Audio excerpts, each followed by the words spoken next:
Coach Teresa Ford here, and this is the Guiding You Home podcast. This is a thought-provoking and often humorous approach to moving you closer to the only one who can genuinely help you live a life of abundance and prosperity. Sound good? Yeah, it's you that needs to go within so you can sit in the driver's seat of your life, co-creating with God. So, make room for more light and knowledge. As you continue to listen, you will discover elements of how to lead with your inner light, how to act on your specific promptings, and how to follow your spiritual intuition so you can fulfill the measure of your creation. Thanks for being here, and let's dive in.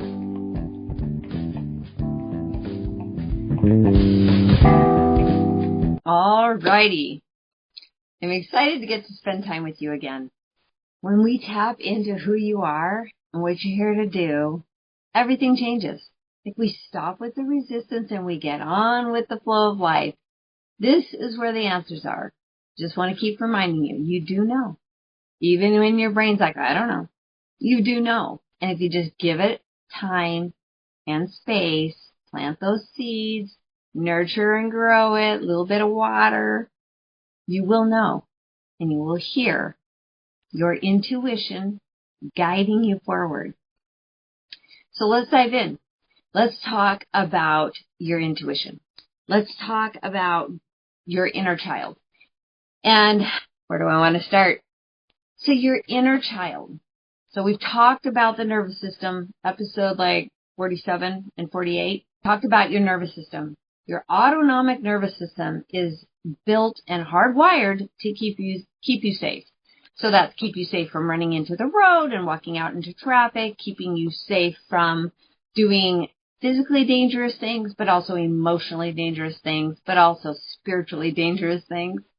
And the only thing your autonomic nervous system isn't keeping you safe from is the thoughts you think. So the thoughts you think, if it holds a meaning that is in line with fear, to a big degree, a small degree, doesn't matter. If there is a lack of love, the absence of love, it is more fear than love. Like 49% love, 51% fear. Like it could be like that. If you have more fear attached to a thought, it produces a negative emotion in the body. Not only is it a negative emotion, that's the one thing that you'll notice. We notice our feelings, our emotions before we notice actually that we even had a thought that triggered an emotion. But your brain has that thought. There's some fear attached. It sends out a chemical soup, like from the nervous system. The nervous system is triggering hormones. A chemical soup goes out into your body that tells your body we're safe, we're kind of safe, we're not really safe, we're really not safe, we're in a lot of danger. Whatever level that thought carried the meaning of fear is pushed out into your body. And now your whole body's doing the thing. You might, if it's really bad, like someone's going to leave you, you've been cheated on, the abandonment is high, you're about to lose your job, which means that you can't pay your rent, which means you're going to be homeless. Like if the fear is super high, you may even feel like tingling in your extremities. If somebody startles you, if they just burst into your room or knock loudly or do something, play a prank on you, you will see spots in front of your eyes. This is your nervous system hard at work, saving you. I was out for a walk the other day, and a friend who thought he was being cute came up on my husband and I on his e-bike. We were walking, and we had music going, and we were talking, and we were involved in a conversation while listening to our music, planning the day out, not even aware of our surroundings. And this guy came zooming up on us, slammed on his brakes, and was like, "Hey, harmless?" Yes. My husband, who has a very steady, for the most part, a steady nervous system, was hardly fazed. He just kind of turned around to see who it was. I, on the other hand, did a Roadrunner Bugs Bunny cartoon hour. I jumped up off the ground, levitated, my legs were going, nothing was happening, and finally zoomed off in a puff of smoke while screaming. That was my nervous system hard at work. So I have had trauma around loud and sudden noises in my childhood. That was my mom's way of intimidating us. So that doesn't leave just because you're like tapping into your nervous system and bringing her into a state of safety and security and all is well. Right? I do that every single day, multiple times a day, because my nervous system was so rattled as a child. So this guy came up, spots in front of my eyes, smoke under my feet. I was out. He's like, I am so surprised you didn't say a swear word. It's like, you're lucky I didn't sock you in the arm, because that was not nice. And people who scare you, they don't know. They have no idea what your history is. But if you startle easily, your nervous system is still trying to protect you in a moment where you were blindsided. It wasn't safe to just be casual and nonchalant. You had to have your head on a swivel at all times and be ready, because somebody might change the rules just to make you wrong. That was my childhood. So I'm just using it as an example. Maybe you relate, maybe you don't. Maybe your nervous system responds to other things and it's responding to something that makes you feel unsafe, unsure of yourself, like being embarrassed in public or saying something inconsiderate at the moment, and then you wish you could take it all back because you weren't really thinking about whose feelings you might hurt. Whatever. Like, literally, it's whatever. It just doesn't matter. What matters is how you feel inside after the fact. Okay? And if you become super conscientious about the thoughts you think about, whether they're based in more fear or more love, right? The lack of love is more fear, or the lack of fear is more love. If we are sifting and sorting through the thoughts we think about and how it makes us feel, we will get closer to tapping into our internal guidance system, which is our nervous system. When it is in a safe and stable place, it's really a good guide. We can check in, we know, we understand. Like I didn't even know what that was before I was introduced to the workings and goings-ons of trauma recovery through the autonomic nervous system. But I used to have this ability, I still do, but back then I didn't have a name for it. And I said to my husband back then, I said, don't you just have that place where you can go check and see if it's right? He's like, no. I'm like, yeah, because it's like, if you're like, well, is this a good idea for us? I'm like, checking, no, it's not a good idea. Checking, yes, it's a good idea. Like, I had that ability, and I didn't even know what it was. But it was me checking in with me. And who's me? Like, when you say, I will take care of myself, who's I and who's myself? Who are you talking about? It's your nervous system, aka little you. It's the child that either is wounded or healed or both in the past. It's the database of all the information you've collected up here that is sifting and sorting through your belief system, through your understanding of what's safe, what's not safe, through your perception. This is not the same as everyone's perception. You are just sifting and sorting what feels safe based on your experiences from your perspective, depending on if you were 3, if you were 8, if you were 12, if you were 18. Like, you are going to perceive something completely different if your brain is more developed versus less. Right? So if you were a young kid and your brain wasn't all that developed and mom and dad were getting a divorce or something was happening or they were unhappy with your performance at school or you had a fight with a friend and you just didn't know how to process those emotions and the way you felt about it and perceived it, and it felt like abandonment or someone wasn't going to be your friend or they were going to talk about you behind your back or your parents berated you or shamed you or guilted you into doing better. Like, whatever was really going on back then, we'll still have a sense, a feeling, a flavoring, a hint of things that are happening now, especially if we have a really strong backstory. I was never loved.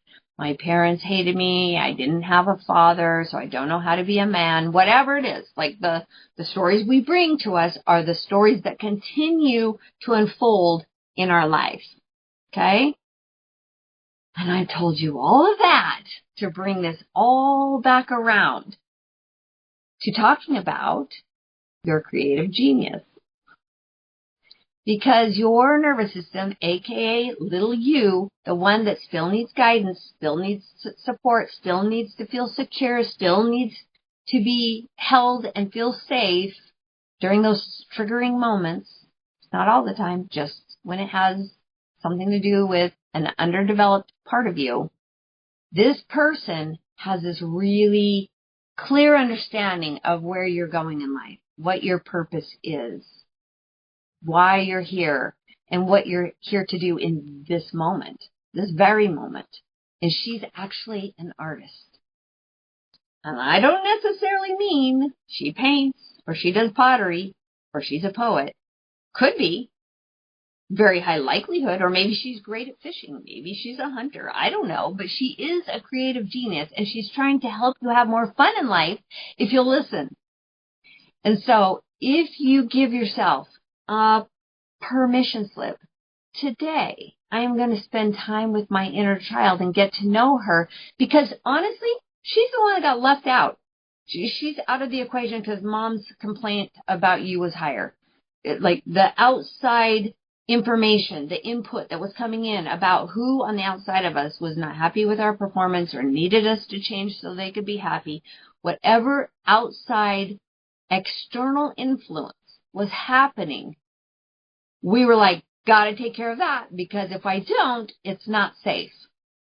And so little you, the little creative genius, was like, let's go out and play and make sandcastles. And mom's like, don't get dirty. And you're like, oh, never mind. I can't get dirty. So we're going to go wander around in the yard and be non-productive. And we're not going to experience the sandcastle that we had in mind for ourselves. What are you doing in your life now that creative genius is like, oh, you should go, let's go. And you're like, no, we can't, because that only leaves us like 20 minutes, and then I have to get on a call, and then I have to go pick up the kids, and I can't do the fun thing. You're here to have fun. You're here to live with joy. You're here to express yourself fully. You're here to listen to the little creative one, your little creative inner child. In kindergarten, they give you all the finger paint. You're like, woo! You weren't worried about, did I put all the colors together and now it's mud? You were having an experience. You're like, I have paint on my hands. It's amazing. And you were just like smearing it around and wiping it on your clothes. And we were not even aware that we could ruin the clothes. We could ruin the painting. We could not do it right. We weren't even aware of that. We were just like, this is amazing. Where in your life do you do that? Where in your life do you still have that fun, playful, inner creative child? You know, for the first part of bringing 5 humans into the world, I was like, I got to do it better than my mom. And it got so serious. And then I was like, wow, my body looks terrible. I don't like the way I look on the outside, because it's definitely not a good match to me on the inside. And my inner child is like, oh, I know. Remember when you felt so powerful in high school and we were running track and driving a Porsche? And I know. My dad bought me a Porsche, bought us kids a Porsche to drive around in high school. That was what not to do for your children. I'm not recommending it. But it had the little headlights that were like, blink, blink. And a sunroof, and it was fast and speedy. I can say it was fun to drive, but it didn't teach me anything about being responsible. So anyway, just saying. But I had fun. And I took my friends to the beach in the Porsche, and it was a lot of fun. And there was that bubble of time before getting out into the world and out on my own to discover I had no idea what I was doing, that it felt safe to be involved in high school. Like, my friends were amazing people, still amazing people. And they hung on to me. I was just a needy child, anxious attachment, the whole 9 yards, people pleasing. What do I need to be so you can all love me, even though I'm a disaster? There was that. There was some insecurity, but I didn't know I was insecure, right? I just loved listening to music, driving the car, going to the beach, being a cheerleader, running track. Like there was a window there that my social life was good. It was after I finally could give up ballet lessons. That was a nightmare. I'm not a ballerina. Gave me great hands, but no, it wasn't my calling. But I digress. Sorry. The point is that my inner child at this point, I'm not loving my body and how it had just been put on the back burner and was like, let go per se. I finally was like, I know, we're going to put in our headphones and plug in a tape on our Walkman, and we're going to go for a run. Yeah. And it just felt inspiring. It felt good. It felt like something I wanted to do. I'm not a runner. I've said it before. I just wanted to do something that moved my body. And that was the fastest low-hanging fruit I could think of. I was like, I got 2 legs. Let's do it. Why not? If I had talked myself out of that, it would have been the same cycle I had gone through for the last 10 years of, I hate my body. I'm going to reduce the calories. I'm going to eat boring food. And that's going to last for 3 days where I hardly eat anything. And then I'm going to eat everything that's not nailed down after that and be mad that the scale increased. Like, what am I doing? That's not having fun. That's not listening to my intuition, right? So when I was like, it's just going to be me and the cows in the morning in the starry night sky because the sun wasn't up yet and it was freezing cold. I could see my breath in the air and I was just going to be out there with AC/DC and we were just going to kill it. Well, it was not as I envisioned because I almost started a fire with the amount of friction between my thighs, but nevertheless, I gave myself a chance to just do that anyway. Just like start a fire. Doesn't matter. Doesn't matter. Doesn't matter. My thighs are rubbing. Doesn't matter. That's beside the point. The point was, let's have fun. Let's do something for Teresa. Let's take care of you for a change because everybody else is the priority. I didn't overthink it. I just let my creative genius tell me. She's just so smart. Your creative genius is so smart. She's infinite intelligence. She is the artist. She's the one you want to defer to, not the outside world, not People magazine, not what's going on in Hollywood, not what's even going on in the neighborhood, not what your best friend clique is doing, not like you're not them. You're not them. You are you. And there's only one of you, and we need you operating as your best self in the world. Your tribe needs you operating as your best self in the world. And when you tap in and listen to that little creative genius, she's going to say, I know, let's go. And notice, are you shutting her down? Are you like, no, we can't go do that? Or are you like, okay, why not? I know you do that sometimes when you're like, hey, let's go down and get our favorite soft drink. And you're like, okay. It's only when you feel bad about it that you're like not allowing yourself to have the very best creative experience. Because if you go down to Maverick and you get the burrito and you have the soda, just let it be what it is in the moment.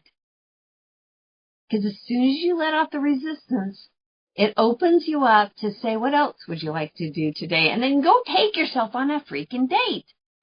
Go spend time with the inner child that got shut out in the past. Every time you're like, oh, I know, you were like, shh, no. And you stuck her in the corner. Yet, you will go on a date with somebody else externally.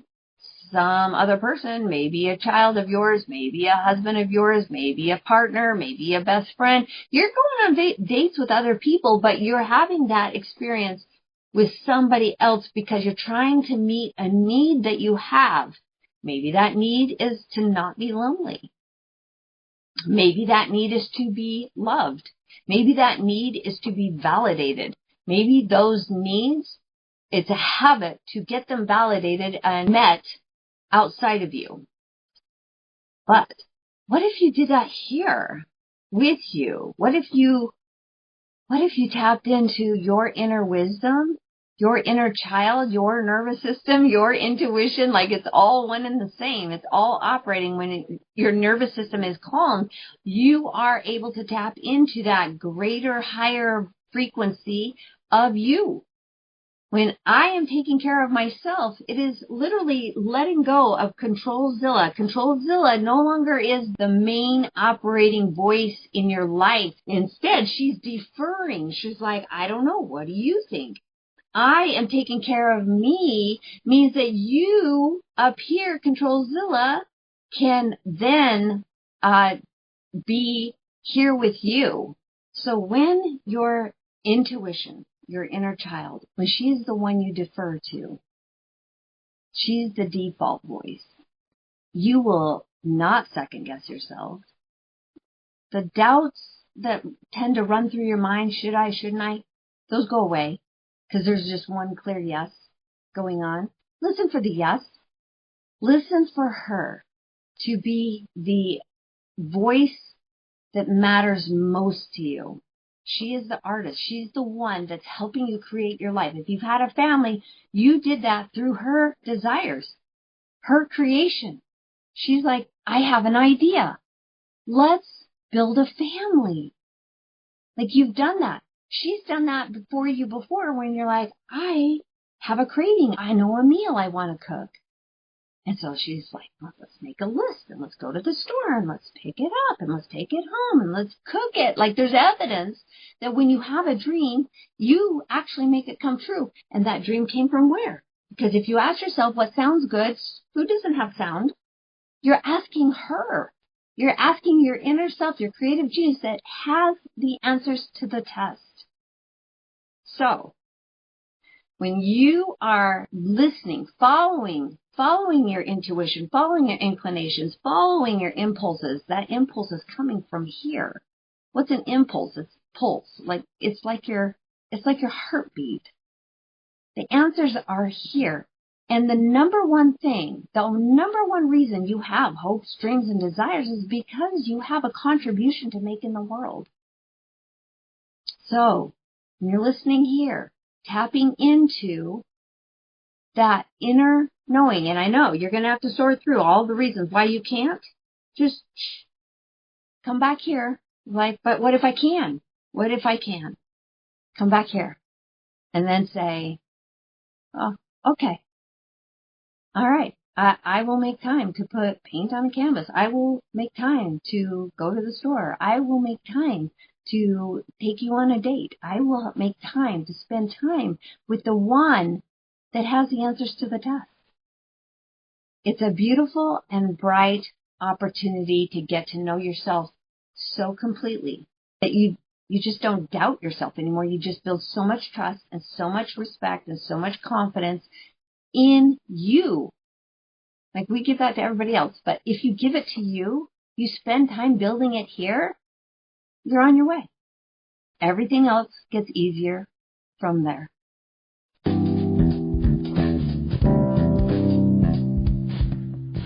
Thanks for listening. I invite you to leave your feedback and share your aha moments as you listen to this podcast. Also, you can access more information or any of the programs, courses, or worksheets that I've mentioned on these episodes on my website at teresaford.life. Or, what I would really love is for you to connect with me on Instagram at teresaford.coaching and on Facebook at Coaching with Teresa Ford, so I can give you more interesting insights and further coaching to help you fulfill the measure of your creation.